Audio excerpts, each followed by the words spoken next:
പ്രതീക്ഷ ഉണ്ടായി ഭയങ്കര കേസുമായിട്ട്.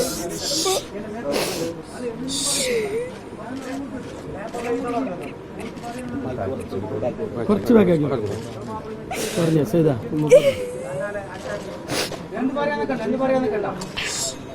സൗണ്ട് ആക്കില്ല. ഭയങ്കര പ്രതീക്ഷ ഉണ്ടായി എനിക്ക് കോടതിന് മേലെ. പറയാൻ കിട്ടുന്നില്ല, എന്തും എന്റെ കുട്ടീനെ കാണുന്നില്ല.